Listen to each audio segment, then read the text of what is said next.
Hello and welcome into this Monday edition of Palmetto Sports Daily. I'm Carmine Jamay here in Greenville, joined by Bronwyn Story in Charleston and Julia Westerman in the capital of Columbia. And we're talking about the World Cup, which you can watch here on Fox Carolina News and on all of our websites. It's the biggest thing going, in case you didn't know, about the cultural clashes, but also camaraderie that we've seen all throughout the World Cup, and people appreciating our great American culture, as well as Team USA has taken the first 2 wins in a World Cup for the first time since 1930. They will definitely advance out of the group stage. The only thing is now who they will play in their game that is actually after this next game against Turkey, their final game, which will be later this week on Thursday night, 10 p.m. Eastern.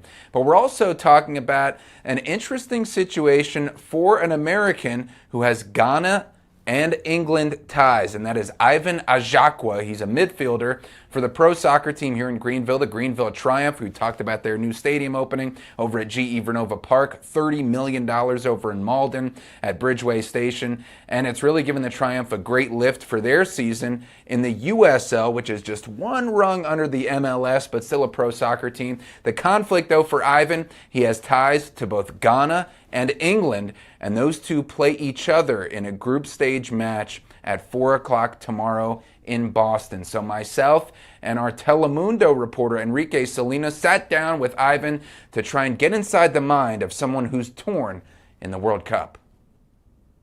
Think about running through as you set. Go to the middle. Go to the middle, Ezra. There. Here with Ivan Ajakwa, the star midfielder for the Greenville Triumph, also with England and Ghana ties. But Ivan, we know England and Ghana are going to play each other. How are you torn, and how are you managing the emotions of both of your sides colliding here?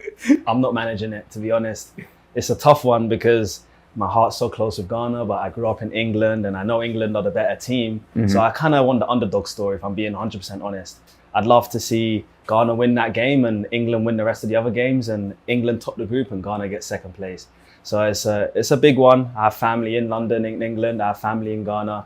So it's one of those ones where I want to collide and gonna face off that night. I wish I could go to the game, but I have other commitments. Right. So what are the conversations among yourself, your close family members, about how they're gonna watch the game, what their emotions might be, what they might say to each other during moments like that? Yeah, I think it's one of those ones where you have an England shirt on and a Ghana shirt on top.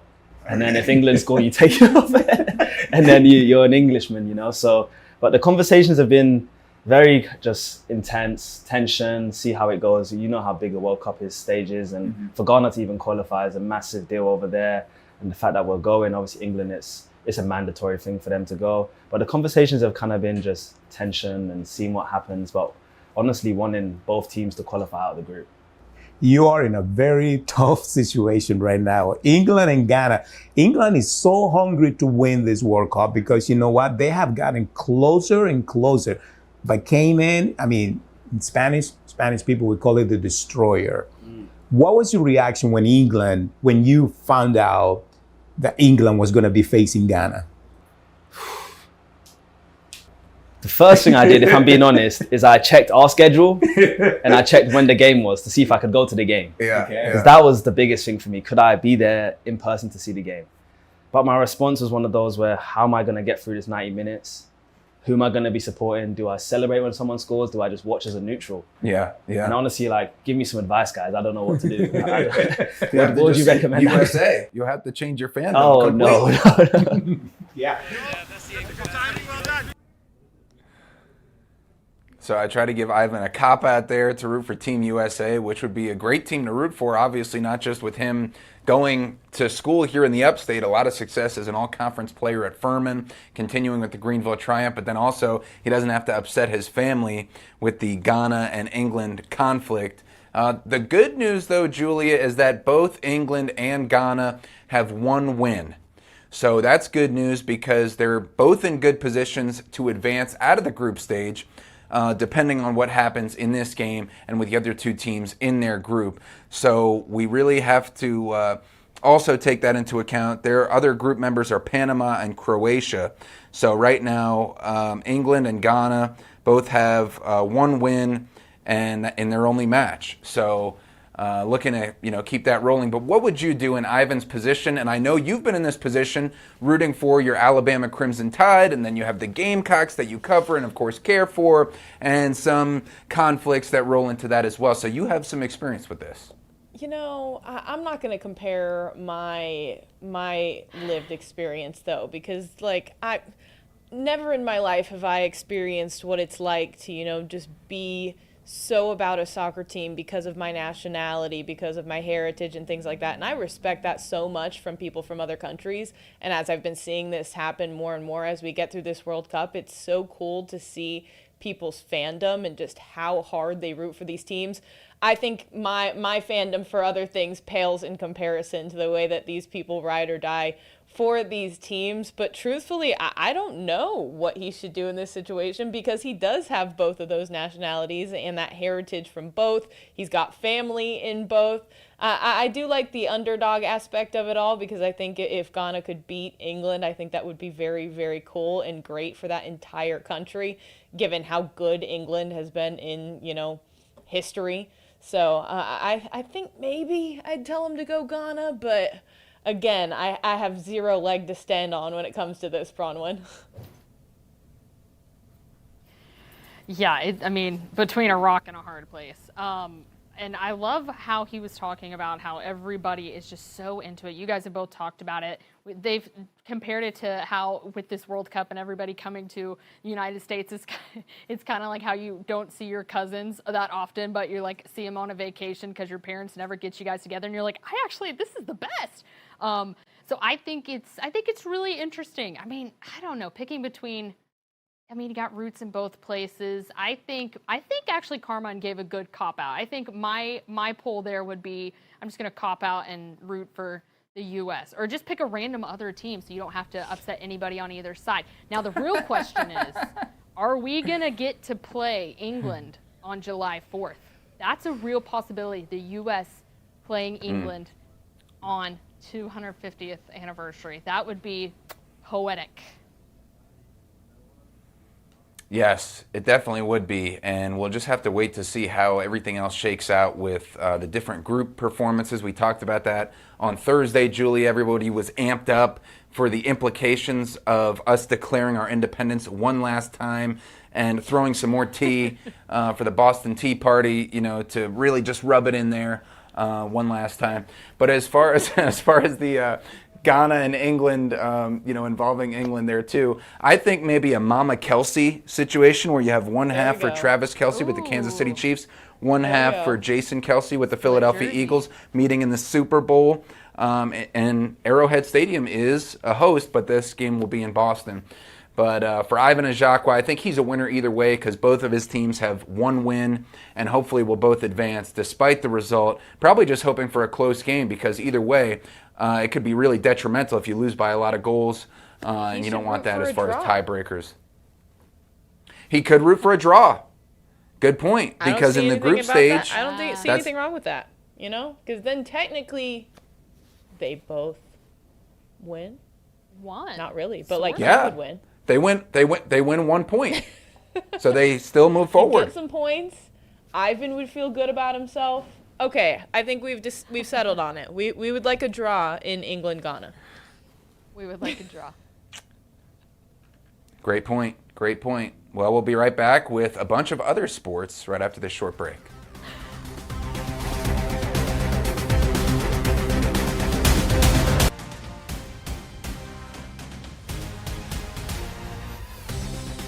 Welcome back to Palmetto Sports Daily, guys. Let's talk a little bit of Atlanta Braves. It's been a little bit of an up and down past couple of weeks, because they came into this past weekend only winners of 4 of their last 10 games, and then they have to take on the Milwaukee Brewers, who are, like them, are one of the best teams in baseball right now. So really good series, and the Braves take 2 of 3, which is great, but then that game 3 left kind of a lot to be desired. They give up 8 runs in the top of the second and just cannot climb their way back in game 3. But sitting at 48-28, they still have the best record in baseball. So guys, just what are we thinking about this series this past weekend against the Brewers? Of course, taking 2 of 3 against a team that is performing just as good as you, if not greater at times. That's kind of what you want to see. If you're not going to get the sweep, at least win the series. So just Carmine, what do we take away from this?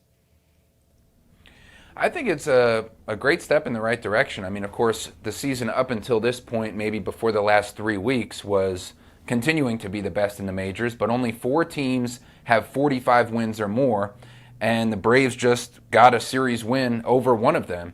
It's just the Braves, the Yankees, the Brewers, and the Dodgers that have 45 wins or more.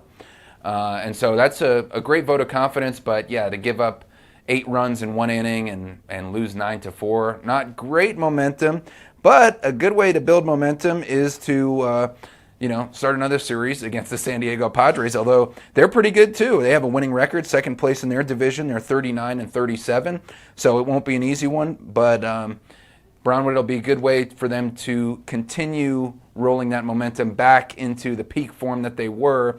And as we know, guys, teams are not going to be super hot forever. You're going to have a little dip, and then you just hope that you peak at the right time coming out of it.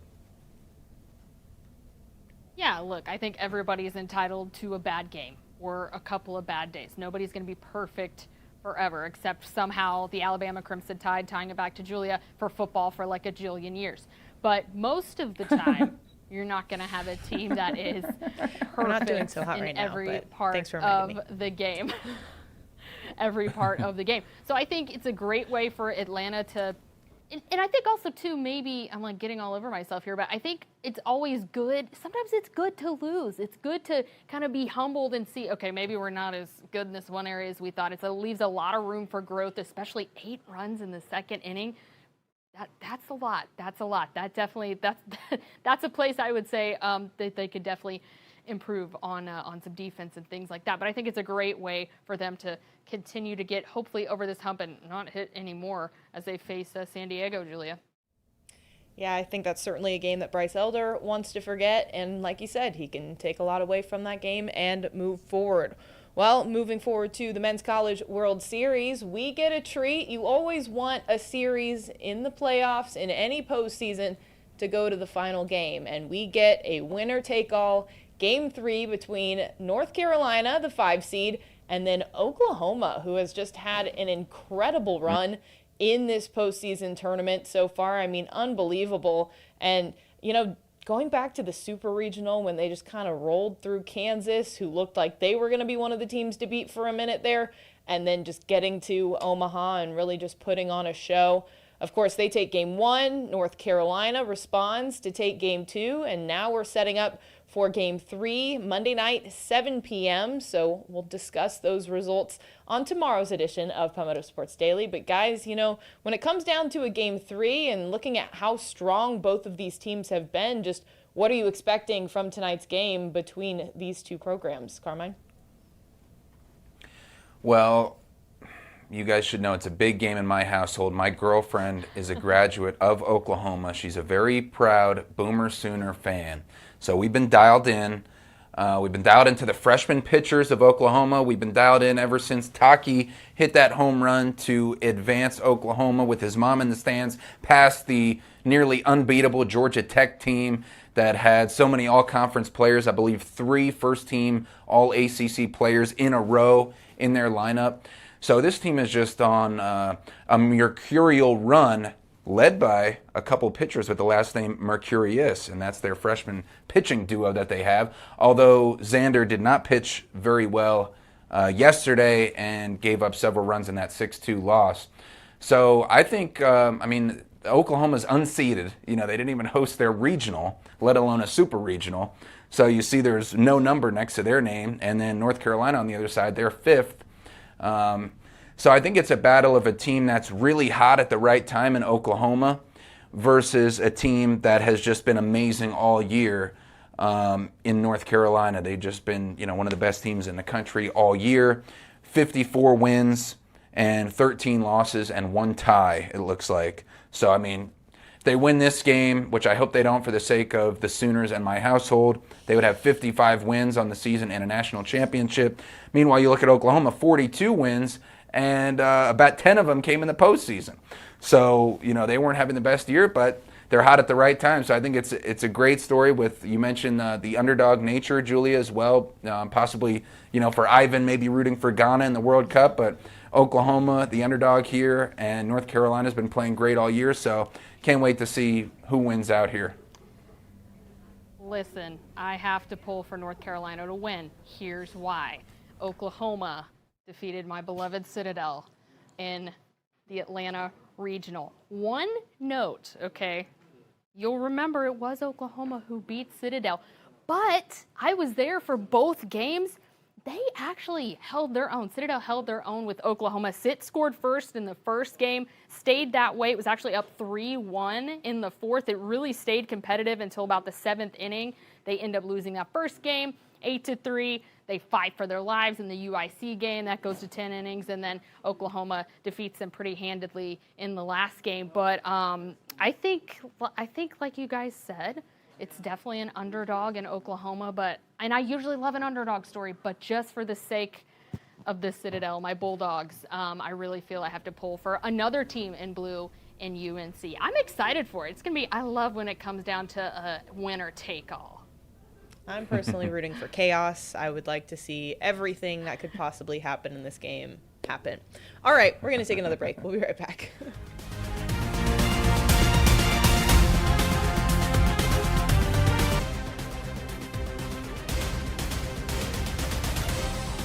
And we're back here on Palmetto Sports Daily. And over the weekend, it's always great to see former local stars come back home and give back to the community that gave so much to them. And that was exactly the case with former Richland Northeast quarterback Will Wilson. He came back to hold his second annual youth football camp. The kids were all about it. Like I said, guys, he's a quarterback and he's out here running routes with other guys at the camp and, trying to lock them down. That one didn't really work out for him. But hey, the kids had a lot of fun at the camp.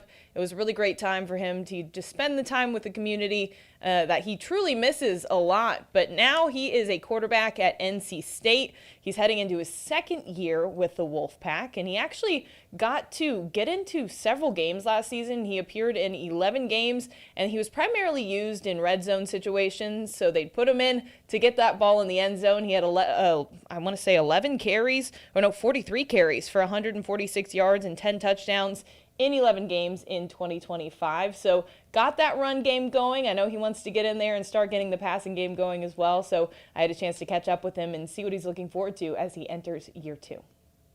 First year at NC State, it was pretty good. It was pretty good. A lot of good things, a lot of learning from. But stepping forward, looking forward towards the future. I feel ready. Just working on becoming a better version of myself, a better version for my team. What they need, and just being a great leader, great quarterback for them. And you know what they always say, summer is for, just trying your shot at being a defender, Carmine. I mean, when are you going to suit up at DB? Oh, never, because it would go way worse than Will Wilson, who had given up about 5 yards of separation to that youngster who, if the pass was thrown by Will Wilson while he was defending it, it would always be completed. But that's also a testament to him at quarterback. And great to see. 10 touchdowns in the freshman year. Can't wait to see what he does in year 2.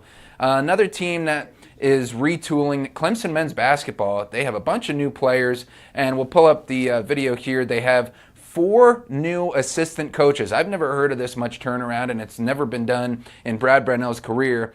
And also a new general manager. So here's Chris Harriman. He's originally from Australia, but was just recently an assistant coach on Chris Mack's staff in Bronwyn's area at the College of Charleston for the past 2 seasons. And he's bringing in several guys with college experience. It seems like a hodgepodge in a good way of guys who have been all around. No newbies really on this new coaching staff.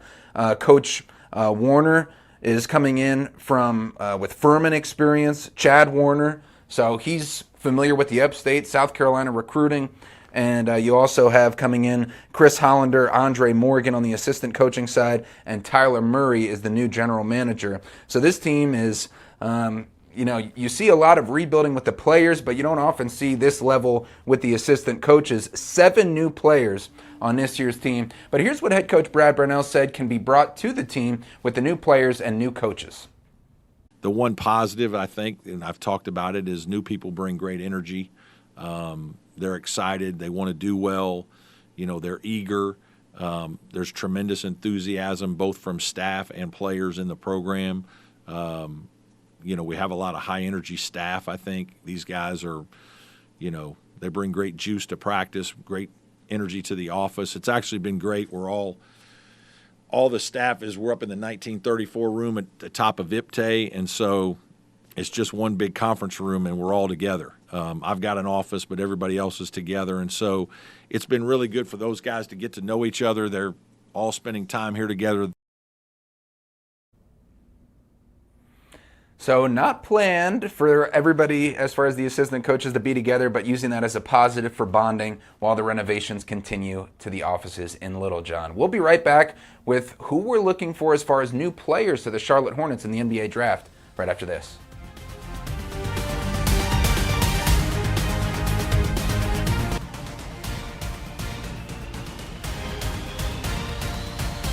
All right, Carmine, we've got no timeouts. Ball is on the 12-yard line. Who are the Charlotte Hornets taking in the NBA draft tomorrow night? Go. Take us home.